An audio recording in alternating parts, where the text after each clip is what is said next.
আসসালামু আলাইকুম সবাইকে।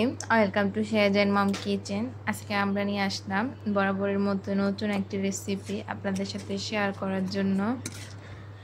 এই রেসিপিটা অর্থাৎ এই আমড়ার আচারটা এত মজা, আমি যতবারই খাই ততবারই ফ্যান হয়ে যাই। এই আচারটা মেনলি আমার ফুফু বানায়। আজকে অনেক রিকোয়েস্টের পর ফুফু আচারটা বানাবে আর আমি আপনাদের সাথে শেয়ার করব।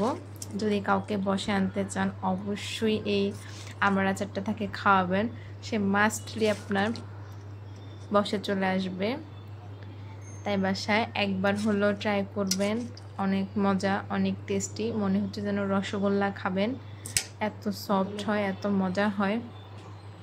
লোক দেখেই তো বুঝতে পারছেন কতটা মজা হয়েছে। তাই দেরি না করে শুরু করা যাক। প্রথমে ফুপি আমড়াগুলোকে ভালোভাবে ছিলে নিচ্ছে।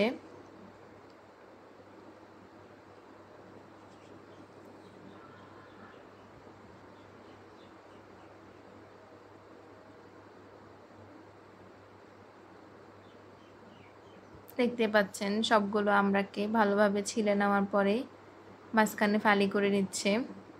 মাঝখানে ফালি করে আচার বানালে আচারটা অনেক মজা লাগে। আমরা যে একটা বড় বড় আঁশ থাকি, ওই আঁশটা দাঁতে লাগে না, খেতে অসম্ভব মজা লাগে। ফালি করাটা একটু টাফ, যেহেতু আমড়ার আচার বা আমড়ার ভিতরে যেটা গোটা থাকে অনেক শক্ত থাকে, কিন্তু আপনারা ফালি করে দিবেন। একবার হচ্ছে এই প্রসেসে আচারটা বানিয়ে দেখবেন, অসম্ভব মজা, খেতে অ্যাটলিস্ট অনেক মজা লাগে। দেখতে পাচ্ছেন ফালি করাতে যেন আরও সুন্দর লাগছে। এরপরে এটি কড়াইতে কিছুটা তেল অ্যাড করে দিলাম। সরিষার তেলটা আমি কমই এখানে অ্যাড করেছি, আমি পরে আবার হচ্ছে তেল অ্যাড করব। তাই আমি এখানে অল্প তেল অ্যাড করে এর মধ্যে 1 চামচ পরিমাণ আদা বাটা, 1 চামচ পরিমাণ রসুন বাটা অ্যাড করে ভালোভাবে দাগিয়ে নিব, যাতে মশলার কোনো কাঁচা গন্ধ না থাকে।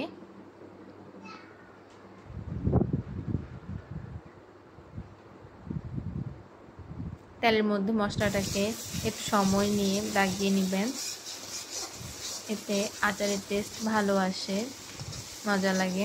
আচারটা কম বা আমড়াটা আমি আজকে কম নিয়েছি, তাই আমার মশলাপাতিও কম লেগেছে। আপনারাও আচার অনুযায়ী মশলাপাতি নেবেন। আমার এখানে 1.5 কেজি পরিমাণ আমড়া ছিল। এরপর আমি এখানে অ্যাড করে দিলাম 4-5টা শুকনো মরিচ বাটা, যা হচ্ছে আমি একটু পানি দিয়ে ভিজিয়ে ব্লেন্ড করে নিয়েছি। আপনারা ব্লেন্ডার জারে না পারলে শিলবাটা একটু বেটে নেবেন। শুকনো মরিচটা এভাবে অ্যাড করলে আচারের একটা সুন্দর কালার আসে। এরপরে ব্লেন্ডার জারটা ধুয়ে সামান্য পরিমাণ পানি, মনে রাখবেন সামান্য পরিমাণ পানি, যাতে হচ্ছে আমি মশলার যে ঝালটা হচ্ছে ব্লেন্ডারে ছিল মরিচটা, সে মরিচটা দেওয়ার জন্য একটু পানি অ্যাড করেছি। এরপরে লবণ অ্যাড করে দিয়েছি। আপনারা অবশ্যই শুকনো মরিচ দিবেন, আসতে হচ্ছে আচারে কালার সুন্দর আসে। মনে রাখবেন খাওয়ার টেস্ট আগে হচ্ছে আমরা চোখের দেখা দেখি, চোখে ভালো লাগলেই আমরা সেটা টেস্ট করতে মন চায়। তাই অবশ্যই রান্নার লুক হচ্ছে ইয়াম্মি হতে হবে, এতে করে রান্নার খাওয়ার যে একটা আগ্রহ, ওই আগ্রহের সাথে রান্নার টেস্ট আরও বেড়ে যায়, অনেক মজা লাগে। এরপরে আমি আমড়াটা অ্যাড করে দিলাম। আপনারা আমড়াটা কাটার পরে একটু রোদে দিয়ে রাখবেন 1 থেকে 2 ঘন্টা, যাতে হচ্ছে পানিটা টেনে যায়, এতে করে আমড়াটা ভালোভাবে সিদ্ধ হবে।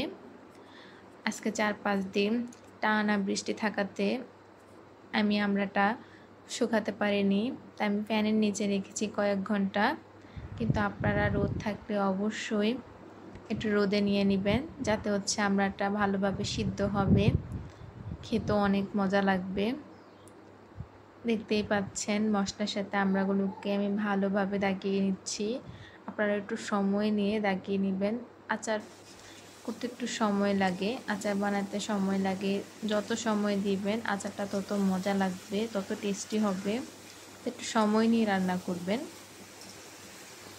গ্যাসের ফ্লেমটাও আমি মাঝারি আঁচে রেখেছি, বাড়িয়ে দেইনি, বাড়িয়ে দিলেই আমার মশলাগুলো কড়াইতে লেগে যাবে বা জ্বলে যেতে পারে।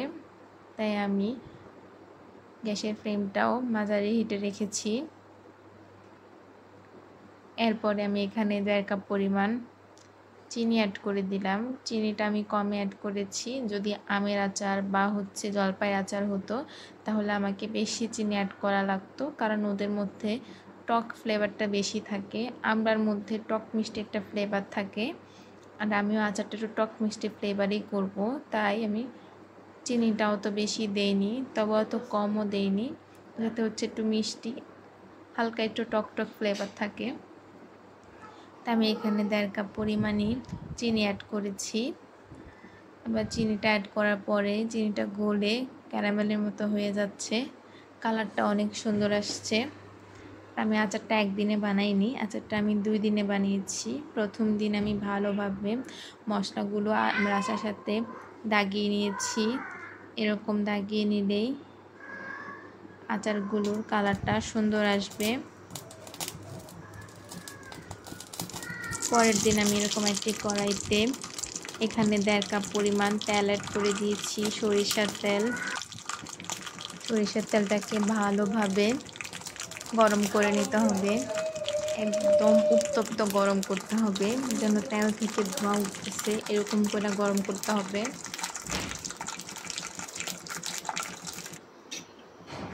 দেখতেই পাচ্ছেন আমার তেলের উপরে ধোয়া ধোয়া ভাব চলে আসছে, তার মানে তেলটা অনেক গরম হয়েছে।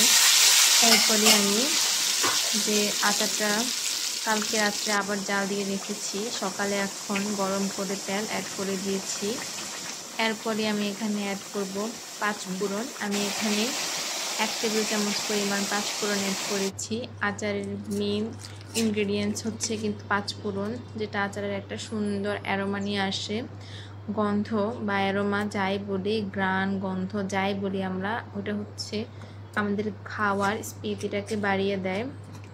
তা অবশ্যই 5 ফোড়নটা ব্যবহার করবেন, সুন্দর একটা অ্যারোমা আসবে।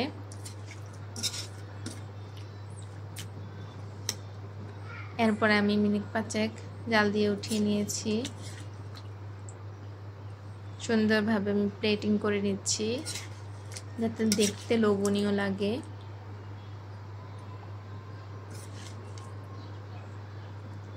আচারটা দেখতে অসম্ভব লোভনীয় হয়েছে। আপনারা বাসায় একবার হলেও ট্রাই করবেন।